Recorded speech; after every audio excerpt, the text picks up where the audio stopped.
ಆತ್ಮೀಯ ಸ್ನೇಹಿತರೆ ತಮಗೆಲ್ಲ ಅಥರ್ವ ಯೂಟ್ಯೂಬ್ ಚಾನಲ್ಗೆ ಸ್ವಾಗತ. ಸ್ನೇಹಿತರೆ, ಯಾರಾದರೂ ಮೊದಲ ಬಾರಿಗೆ ನಮ್ಮ ಯೂಟ್ಯೂಬ್ ಚಾನಲ್ಗೆ ಭೇಟಿ ನೀಡ್ತಾ ಇದ್ದರೆ ಸಬ್ಸ್ಕ್ರೈಬ್ ಮಾಡ್ಕೊಳ್ಳೋದನ್ನು ಮರಿಬಿಡಿ ಸ್ನೇಹಿತರೆ, ತಮಗೆಲ್ಲ ಗೊತ್ತಿರುವಂತೆ ವಸತಿ ಶಾಲಾ ಶಿಕ್ಷಕರ ನೇಮಕಾತಿಗೆ ಅನುಮತಿ ಅಂತಕ್ಕಂಥದ್ದು ದೊರೆತಿದೆ ಅಂತೇಳಿ ಈ ಹಿಂದೆ ನಾವು ಮಾತಾಡ್ತಾ ಇದ್ವಿ. ಸೊ ಅದಕ್ಕೆ ಸಂಬಂಧಪಟ್ಟಂತೆ ಇವತ್ತೊಂದು ಮಾಹಿತಿಯನ್ನು ಇಲಾಖೆಯಿಂದನೇ ನಾವು ಪಡ್ಕೊಂಡಿರ್ತಕ್ಕಂಥದ್ದು ಕೂಡ ಇಲ್ಲಿದೆ ಸ್ನೇಹಿತರೆ. ಸೊ ಗಮನಿಸ್ತಾ ಬರೋಣ. ಆಲ್ರೆಡಿ ನೀವು ಈ ಹಿಂದೆ ನೋಡಿದ್ದೀರಿ, ಈ ಒಂದು ಟ್ವೀಟ್ ಅಂತಕ್ಕಂಥದ್ದು ಭಾಳ ಸುದ್ದಿಯಲ್ಲಿತ್ತು. ಆಲ್ಮೋಸ್ಟ್ ನಿಮಗೆಲ್ಲ ಗೊತ್ತದ. ಸೊ ನಿಮ್ಮ ಪ್ರಶ್ನೆಗೆ ಸಂಬಂಧಿಸಿದಂತೆ ಕರ್ನಾಟಕ ವಸತಿ ಶಿಕ್ಷಣ ಸಂಸ್ಥೆ ಸಂಘದ ಅಡಿಯಲ್ಲಿ 821 ವಸತಿ ಶಾಲೆ ಕಾಲೇಜುಗಳು ಇದ್ದು ಖಾಲಿ ಇರುವ 875 ಶಿಕ್ಷಕರ ಹುದ್ದೆಗಳ ಭರ್ತಿಗೆ ಆರ್ಥಿಕ ಇಲಾಖೆ ಅನುಮೋದನೆ ನೀಡಲಾಗಿರುತ್ತದೆ ಅಂತೇಳಿ ಇಲ್ಲಿ ಒಂದು ಸುದ್ದಿ ಬಂದಿತ್ತು ಆವಾಗಲೇ. ಹೌದಾ, ಸುಮಾರು ದಿನಗಳೇ ಆಯಿತು ಈ ಸುದ್ದಿ ಅಂತಕ್ಕಂಥದ್ದು ಬಂದು. ಬಟ್ ಇವತ್ತು ಇಲಾಖೆಗೆ ಒಂದು ಮೆಸೇಜನ್ನು ಹಾಕಿದಾಗ, ಸೊ ಇಲಾಖೆಗೆ ಮೆಸೇಜ್ ಹಾಕಿರ್ತಕ್ಕಂಥದ್ದು ಕೂಡ ನೀವು ಇಲ್ಲಿ ಗಮನಿಸ್ಬೋದು.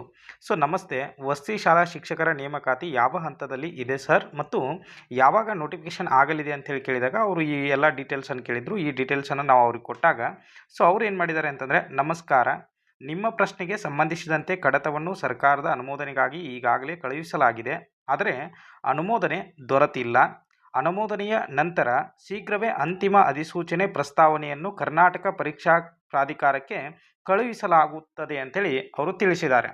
ಸೊ ಆಲ್ಮೋಸ್ಟ್ ಏನಪ್ಪ ಅಂತಂದರೆ, ಆಲ್ರೆಡಿ ನಾವು ಅನುಮೋದನೆ ದೊರೆತಿದೆ. ಆಲ್ಮೋಸ್ಟ್ ಇನ್ನೇನು ಕೆಲವೇ ದಿನಗಳಲ್ಲಿ ನೋಟಿಫಿಕೇಶನ್ ಅಂತಕ್ಕಂಥದ್ದು ಆಗ್ತದೆ. ಸೊ KPSC ಕೊಡ್ತಾರಾ ಅಥವಾ KEA ಕೊಡ್ತಾರಾ ಅಂತಕ್ಕಂತಹ ಒಂದು ಅಬ್ಬರದಲ್ಲಿದ್ದಂತಹ ಎಷ್ಟೋ ಜನ ಅಭ್ಯರ್ಥಿಗಳಿಗೆ ಇದೊಂದು ಶಾಕಿಂಗ್ ನ್ಯೂಸ್ ಅಂತಲೇ ನಾವು ತಿಳ್ಕೊಬೋದು ಸ್ನೇಹಿತರೆ. ನೋಡ್ರಿ, ಸರ್ಕಾರ ಅಂತಕ್ಕಂಥದ್ದು ಇನ್ನೂ ಕೂಡ ಇದನ್ನೇನು ಮಾಡಿಲ್ಲ ಅಂತಂದರೆ ಅನುಮೋದನೆ ಕೊಟ್ಟಿಲ್ಲ. ಸೊ ಮುಂದೆ ಮತ್ತೆ ಏನು ಮಾಡ್ತಾರೆ ಅಂದರೆ, ಈ ಕಡತವನ್ನು ವಾಪಸ್ ಸರ್ಕಾರಕ್ಕೆ ಕಳುಹಿಸಿದಾಗ ಅವರ ಅನುಮೋದನೆ ಕೊಟ್ಟ ಮೇಲೆ ಆ ಒಂದು ಅಂತಿಮವಾದಂತಹ ಅಧಿಸೂಚನೆಯನ್ನು ಕರ್ನಾಟಕ ಪರೀಕ್ಷಾ ಪ್ರಾಧಿಕಾರದ ಮುಖಾಂತರವಾಗಿ ಸೊ ನಾವು ಈ ಪರೀಕ್ಷೆಯನ್ನು ನಡೆಸ್ತೀವಿ ಮತ್ತು ಆ ಒಂದು ನೋಟಿಫಿಕೇಶನನ್ನು ಪೂರ್ತಿ KEA ಮುಖಾಂತರ ನಾವು ನಡೆಸ್ತೀವಿ ಅಂತಕ್ಕಂಥ ಮಾಹಿತಿಯನ್ನು ಇಲ್ಲಿ ಕೊಡ್ತಾ ಇದ್ದಾರೆ ಸ್ನೇಹಿತರೆ. ಸೊ ಆಲ್ಮೋಸ್ಟ್ ಇದಕ್ಕೆ ಇನ್ನೂ ಸುಮಾರು ದಿನಗಳನ್ನು ತಗೋಬೋದು ಈ ನೋಟಿಫಿಕೇಶನ್ ಅಂತಕ್ಕಂಥದ್ದು ಹೊರಬರೋದಕ್ಕೆ.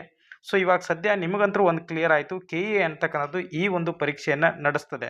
ಸೊ ನೋಡಿರಿ, ನೋಟಿಫಿಕೇಶನ್ ಅಂತಕ್ಕಂಥದ್ದು ಇನ್ನೂ 2 ರಿಂದ 3 ತಿಂಗಳು ಡಿಲೇ ಆಗ್ಬೋದು. ಬಟ್ ಏನಾದರೂ ಅಂತಿಮವಾದಂತಹ ನೋಟಿಫಿಕೇಶನ್ ಹೊರಗೆ ಬಂತು ಅಂದರೆ KEAದವರು ಆಲ್ಮೋಸ್ಟ್ ಒಂದು 2 ತಿಂಗಳಲ್ಲಿ ಪರೀಕ್ಷೆಯನ್ನೇ ಮುಗಿಸ್ಬಿಡ್ತಾರೆ. ಹೌದಾ? ಸೊ ಅದಕ್ಕಾಗಿ ನಿಮ್ಮ ಸ್ಟಡಿಯನ್ನು ನೀವು ಕಂಟಿನ್ಯೂ ಮಾಡ್ತಾ ಇರಿ. ಆಲ್ಮೋಸ್ಟ್ ಒಂದು 2-3 ತಿಂಗಳಲ್ಲಿ ಮತ್ತೆ ಇದೇನಪ್ಪ ಅಂತಂದರೆ ಸರ್ಕಾರದ ಮುಂದೆ ಬಂದು ಒಂದು ಅನುಮೋದನೆ ಅಂತಕ್ಕಂಥದ್ದು ಸಿಗುವಂತಹ ಸಾಧ್ಯತೆಗಳು ಇದೆ ಸ್ನೇಹಿತರೆ. ಸೊ ಇದೇನಪ್ಪ ಅಂತಂದರೆ, ಸೊ ವಸತಿ ಶಾಲೆಗಳಲ್ಲಿ ಖಾಲಿ ಇರತಕ್ಕಂತಹ ಶಿಕ್ಷಕರ ನೇಮಕಾತಿಗೆ ಸಂಬಂಧಪಟ್ಟಂತಹ ಒಂದು ಅಪ್ಡೇಟ್ ಆಗಿರ್ತದೆ ಸ್ನೇಹಿತರೆ.